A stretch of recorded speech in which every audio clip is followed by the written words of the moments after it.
மேலும் ஒரு அண்மை செய்தியை பார்த்துக் கொண்டிருக்கிறோம்.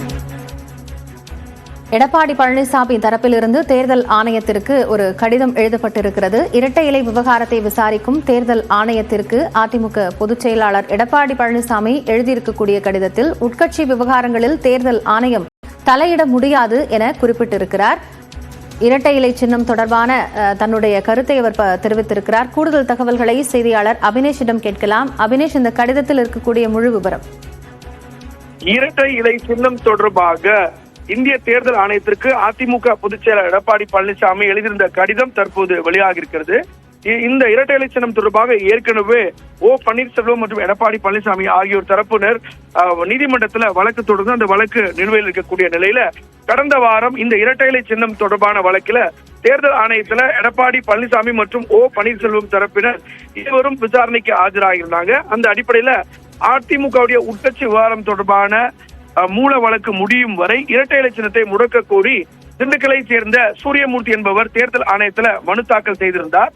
இந்த தொடர்பான வழக்கை விசாரித்த சென்னை உயர்நீதிமன்றம் 8 வாரங்களில விசாரிக்க முடிவெடுக்க வேண்டும் என குறிப்பிட்டிருந்த நிலையில இந்திய தேர்தல் ஆணையத்திற்கு எடப்பாடி பழனிசாமி 19ஆம் தேதி கடிதம் எழுதியிருக்கிறார். அதுல மிக முக்கியமாக இரட்டை இலை சின்னம் தொடர்பாக தேர்தல் ஆணையம் எழுப்பியிருந்த கேள்விகளுக்கு அதிமுக தரப்புல 19ஆம் தேதி மூலம் இந்த விளக்கமாக கடிதமாக எழுதியிருக்கிறாங்க.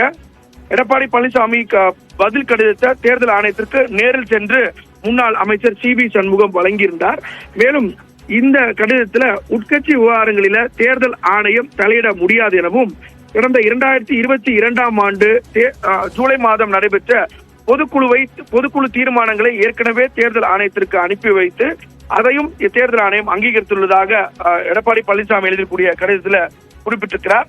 மேலும் பொதுக்குழுவை எதிர்த்து நீதிமன்றத்தில் தொடரப்பட்ட வழக்கிலும் தீர்மானங்களை சென்னை உயர்நீதிமன்றம் அங்கீகரித்துள்ளது என்றும் அந்த கடிதத்தில் குறிப்பிட்டு எடப்பாடி பழனிசாமி குறிப்பிட்டிருக்கிறார். அந்த அடிப்படையில் கடந்த வாரம் 2 தரப்பினரும் தேர்தல் ஆணையத்துல ராம்குமார் ஆதித்தன் என்பவர் கட்சியிலேயே இல்லை அப்படிங்கிறதையும் எடப்பாடி பழனிசாமி அந்த கடிதத்துல குறிப்பிட்டிருக்கிறார். அந்த அடிப்படையில 2022ஆம் ஆண்டு நடைபெற்ற குழுவை ஆணையமே இருக்குது. அதுல எடுக்கப்பட்ட தீர்மானங்களும் இந்திய தேர்தல் ஆணையத்துக்கு அனுப்பி வைத்து அந்த தீர்மானங்களையும் இந்திய தேர்தல் ஆணையம் அனுப்பி வைத்திருப்பதையும் இந்த கடிதத்துல மேற்கோள் காட்டியிருக்கிறார். அதே போல ராம்குமார் ஆதித்யன் என்பவர் கட்சியின் எந்த வித பொறுப்பிலும் குறிப்பாக அவர் அடிப்படை உறுப்பினராகவும் இல்லை என்றும் அந்த வாதத்துல குறிப்பிட்டு எழுதியிருக்கிறார். லாவண்யா.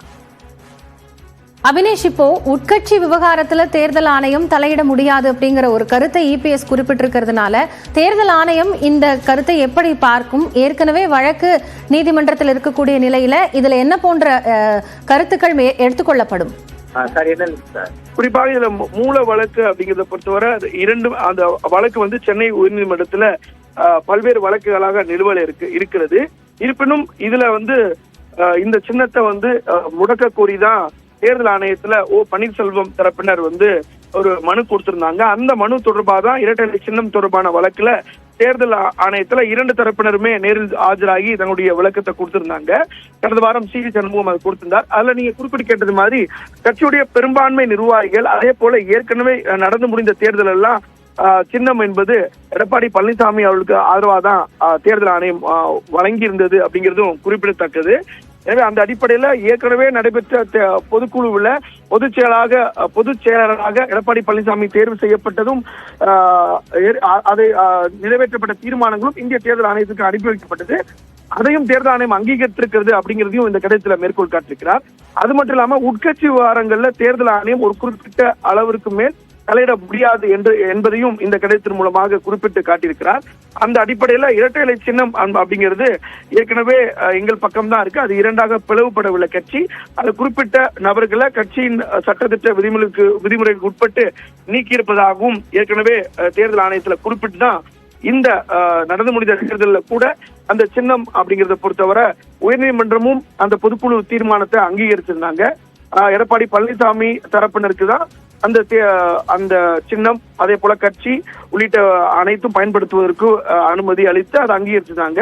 ஓ பன்னீர்செல்வம் தரப்பினருக்கு கட்சி அதே போல சின்னம் அதே போல இவற்றையெல்லாம் பயன்படுத்துவதற்கு ஒரு இடைக்கால தடையும் விதிச்சிருந்தாங்க.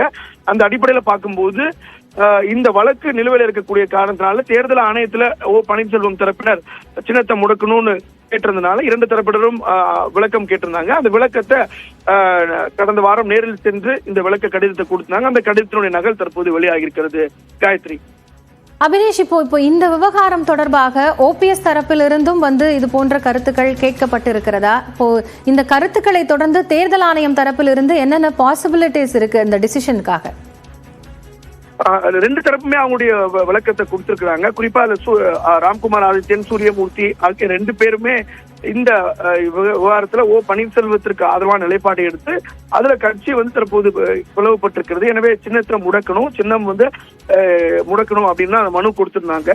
இதுல தேர்தல் ஆணையத்தை பொறுத்தவரை ஏற்கனவே 2-3 முறை கடந்த 2022ஆம் ஆண்டு ஏற்பட்ட பிரச்சனையில இருந்தே தொடர்ந்து தேர்தல் ஆணையத்துடைய இறுதி முடிவுகள் எடப்பாடி பழனிசாமி அவர்களுக்கு சாதகமாக தான் வந்திருந்தது அப்படிங்கிறது குறிப்பிடத்தக்கது.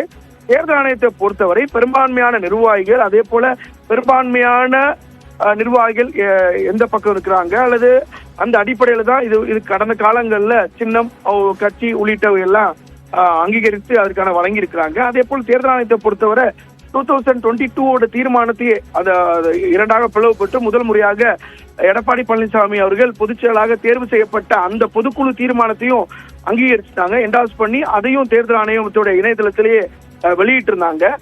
அந்த ஆஸ்பெக்ட்ல பார்க்கும்போது இசிஐ கொடுக்கக்கூடிய டெசிஷன் எடப்பாடி பழனிசாமி அவர்களுக்கு சாதகமாக தான் அமைவதற்கான வாய்ப்பு இருக்கிறது. ஏன்னா 22லயே அவர் ஜெனரல் செக்ரட்டரியா தேர்வு செய்யப்பட்டதையும் என்டாஸ் பண்ணிருக்கு இசிஐ.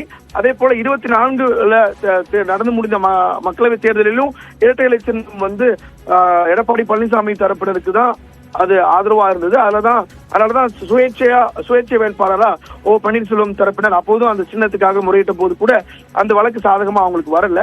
அந்த அடிப்படையில இந்த விவகாரத்துல இந்த சின்னம் முடக்கணும் அப்படின்னு பன்னீர்செல்வம் தரப்பினர் கொடுத்திருந்த அந்த மனுவின் அடிப்படையில இரண்டு தரப்புகிட்டையும் விளக்கம் கேட்டிருந்தாங்க. அந்த விளக்கத்தை என்ன காரணத்தோட எந்த காரணத்தோட அந்த இருவர் மனு கொடுத்திருக்கிறாங்க, பொதுக்குழு தீர்மானம் என்ன, உட்கட்சி விவகாரங்களை தலையிட முடியாது அப்படிங்கறதெல்லாம் ஒரு கடிதமா எழுதி 19ஆம் தேதி கடிதத்தை சி.வி. சண்முகம் நேரில் ஆகி கொடுத்திருந்தார். அபினேஷ், இப்போ இந்த இரட்டை இலை சின்னம் தொடர்பான இந்த வழக்கு இதுவரை அதிமுகவில் அந்த ஓபிஎஸ்க்கும் இந்த எடப்பாடி பழனிசாமிக்கும் இடையில இந்த சின்னம் குறித்து நடைபெற்றது அப்படிங்கிற விவரங்களை ரொம்ப சுருக்கமாக பதிவு செய்ய முடியுமா? நிச்சயமாக. அதாவது இரட்டை இலை சின்னம் யாருக்கு என்பது தொடர்பாக எடப்பாடி பழனிசாமி மற்றும் பன்னீர்செல்வம் தரப்பிடம் பொதுக்குழு தீர்மானங்களை எதிர்த்து சென்னை உயர்நீதிமன்றத்துல வழக்கு தொடர்ந்தவர்களிடம் தேர்தல் ஆணையம் விசாரணை மேற்கொண்டு வருது.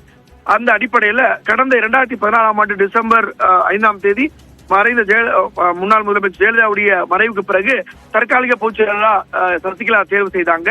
இதனையடுத்து கட்சிக்குள் எழுந்த அபினேஷ் தொடர்ந்து பேசலாம், இணைப்பில் இருங்க.